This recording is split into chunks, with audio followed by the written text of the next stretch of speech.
learning stuff in school about critters, possibly. I like animals.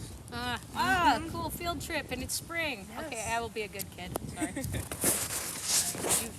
I can just. Have you been out to Boston School Forest lately? 2 weeks ago, yeah. Yeah. And they've got the 7th graders right now, so it's quite a fun group. They're doing archery and things like that, so very cool. Fun stuff. Very cool. All right. Everybody ready? We got a timer. We got a filmer. Okay. So, I have a question to start with you all. Have you ever seen an animal fly without wings? Yes. Okay. What if I told you that that animal is here right now, sleeping in our very own Schmeekley Reserve? Cool. Whoa. My name is Alita Chambers. I'm a student naturalist here at UWSP, and I recently took a wildlife biology class that has me super interested in mammals. So today we'll be talking about flying squirrels. Flying squirrels reveal the hidden mysteries of the nighttime forest, demonstrating the importance of adaptation and conservation. Today we will talk about what they do to live, their habitat, how they survive between animals and different predators, and their importance to our local ecosystems. So we'll be taking about a 15-minute walk here just through some of our trails around Schmeekley Reserve. If you have any mobility problems or issues with that, come to me and we can adapt to that situation. Or else we're going to head over here to the back deck of Schmeekley Reserve. And while you're walking over, I want you to think about or discuss with a neighbor some of your experiences with flying squirrels or assumptions you might make about them. All right, folks, follow me. I've never seen one. I think they flap their arms. Yes. They fly. See, I have a hard time sticking in the 5th grade character. I think they're really cool. And I sound just like a 5th grader. I want to say, do they fly or glide, but I don't know if a 5th grader knows that difference. Yeah, I know, and that's the thing. Well, okay, there'll be the one kid. No, I read it on Animal Planet or saw it on Nature World on whatever streaming service, the Nature. Yeah. It's that kid. Yeah, and da-da-da. And then they would be telling all the other kids right now about what they know. The other kids would be like, and then, and some would be cool, but they wouldn't admit it. It made it hard to have friends. It is. And isn't it so sad if you really like nature stuff and then the other kids are pulling you down in the crab pot? Hard to be the nerdy kid. It is. I enjoyed it though. I just went to the zoo and would talk to the zookeepers and talk their ear I off. bet they love that. And you know what? It often feel like nature centers and stuff are like refuges for kids who look like me. Or they go into hunting. I'll have you all gather in this space over here, and if someone does come down from the bird deck, just make sure that you're staying out of the way. Take a seat if you feel like it. So the first thing we're going to talk about is how flying squirrels use their unique adaptations to find shelter and food. So I want you all to take about 30 seconds to a minute here.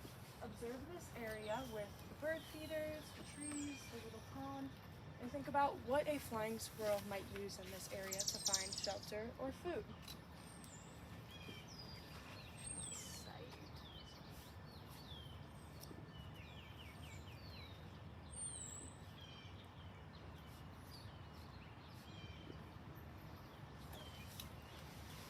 Alright, does anyone have any ideas of what the flying squirrel might use in this area to find shelter or food at all? Yes, Dr. McCart. I know, I start young. So I think it's go in those holes in the trees. Yes, exactly. So flying squirrels, they live in cavities of trees, whether it's an old cavity where the bark has spread out, or maybe it's a hole that a woodpecker has pecked out. These flying squirrels like to hide in these spaces. They tuck themselves away and they stay hidden really, really well. Does anybody have any ideas of what they might do to get food in this area? Steal it from a bird feeder. Exactly. So the flying squirrels in this area will jump from tree to tree to tree and out to the bird feeders. I was actually here with Dr. McCart once in the evening where we saw flying squirrels jumping to the bird feeder and out again and back in and back out. They're very active animals. They move very quickly, and that's how predators tend to not catch them, because they glide from tree to tree. Now that's an important word I just mentioned, glide. Flying squirrels, they do not fly. They don't flap their wings, but they glide using their special adaptations.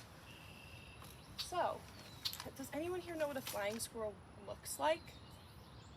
No? Alright, well here's our flying squirrel mid-flight. They span their arms and legs out, and they use this nifty space between their arms and legs to help them glide through the air. So here's an image of a flying squirrel hanging out on the tree. So they're not as extended, they don't have their arms and legs spread out, so that's how they kind of crawl around like your usual squirrel, but then they jump and they fly like this, and they do some really cool stuff. Can anyone tell me what they think is different between the flying squirrels and a regular squirrel you might see around your backyard or maybe at school? Smaller. Yeah, they are a bit smaller. They're almost chipmunk sized about, so they're not like your regular red or gray squirrel really big. And they have this unique adaptation where they have this like area between their arms and their legs that help them jump to and from. So I have a little activity. I'm wondering if someone will be a volunteer for me. You're gonna pretend to be a flying squirrel. If no one feels like volunteering, I will do it. But does anybody feel like they want to be a flying squirrel? Yeah? Way to go. Okay. That's it. So I've got this nifty piece of fabric here for you that you are going to drape over your shoulders like this. It kind of mimics the flying squirrel's patagium, a very fun word. So here, stand up for me and turn around. We're gonna drape this over you, and you might want to hold on to it kind of at your wrists, and then we'll pretend it's attached at your ankles. So the way a flying squirrel jumps is they start kind of in this like kind of crouched down position where they're like, they don't have their patagium spread out, but then they jump up and they spread it out and they fly from tree to tree. So can you show me how you would jump like a flying squirrel? Yes, exactly. So that's what they do. They jump and they spread their patagium. Can you spread it out? And they have this super cool extra space that helps them glide through the air. Thank you so much for being my volunteer. I really appreciate it. You were an amazing flying squirrel. So now that we've talked about this really cool adaptation that flying squirrels have, we are going to move off to our next stop. And while we do that, I want you guys to think about animals that also have unique adaptations, or as I like to call them, superpowers. So we're gonna walk, and I want you to think about any other animals that you can think of that have unique adaptations as well. So y'all can follow me this way. We're gonna move to the trailhead over yonder.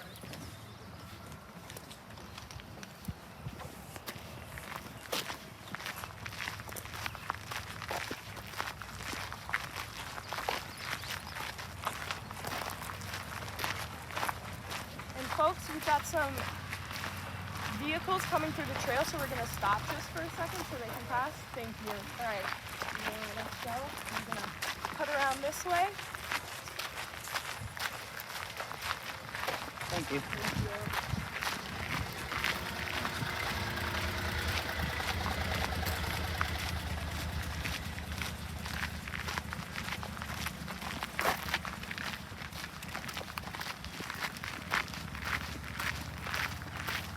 When you go to, the really nice thing about choosing to do an interpretive guided walk is everybody's happy. The person who wants to learn, the person who like enjoying being out in nature. Yeah.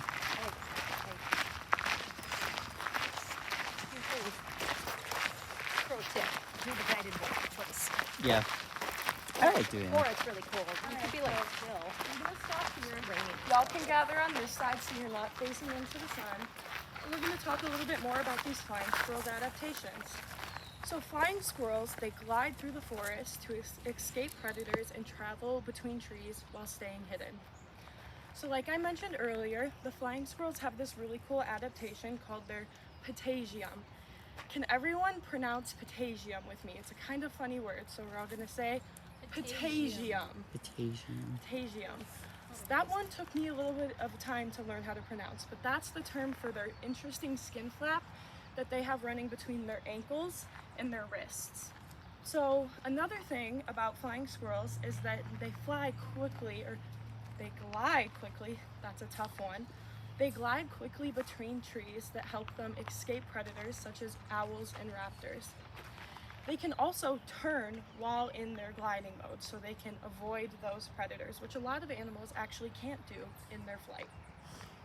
So for a fun activity, we are going to make paper airplanes. Now paper airplanes, they mimic this gliding of flying squirrels. Paper airplanes, they don't flap their wings to move, they glide. So I have some paper for you folks, and then I think we'll all line up on this line here and see whose flying squirrel plane can fly the farthest.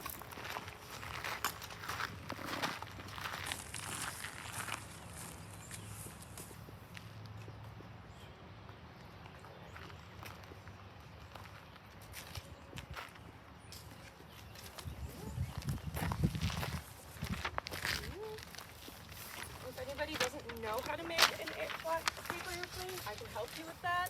But I do think as 6th and 5th graders, you've probably done this before. Oh yeah. Now remember, we're not throwing our airplanes at any of our friends or classmates because that can be pretty dangerous. We don't want anybody to poke an eye out.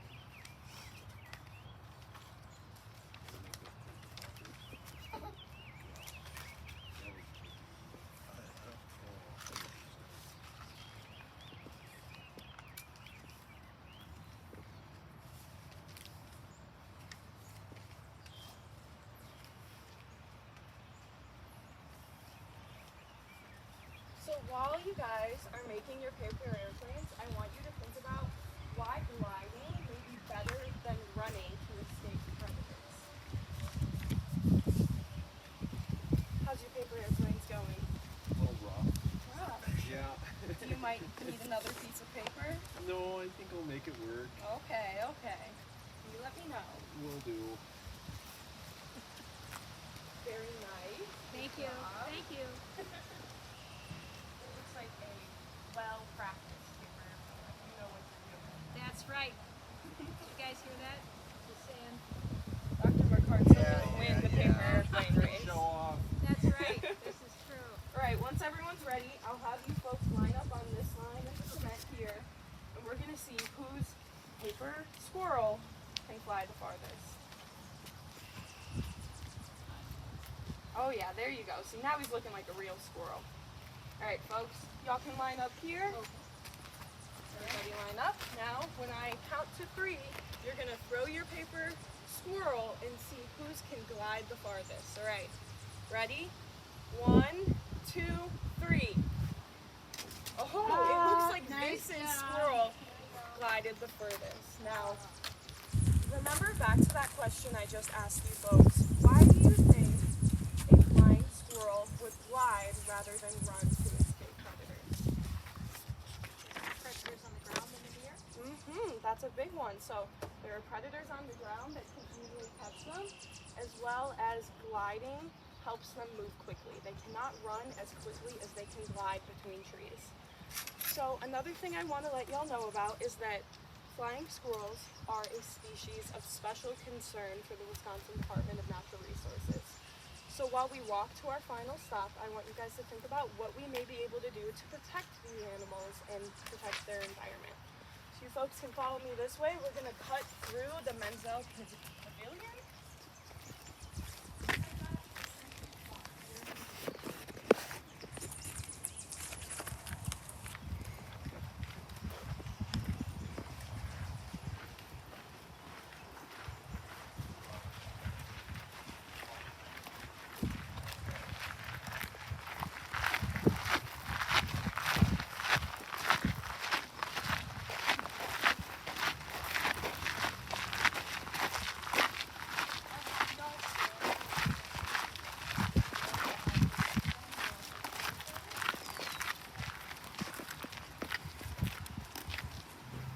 So, by observing flying squirrels, we can understand their importance and the importance of conserving natural habitats for wildlife. So a big thing that squirrels are a part of is they're a part of seed dispersal. Now, this not only helps provide food for other animals, but it also enriches our plant life and helps more plants grow in areas they may not. Schmeekley Reserve is a place that works on conserving habitats for wildlife. They have special protections here, things like not being able to bring your animals, specific projects that they work on conserving habitats, whether it's taking care of trees with disease or it's restoring wetland areas, but they do a lot of things that help protect our mammals in these environments. So, turn and talk with someone about one thing that you learned today. That's what I was gonna say.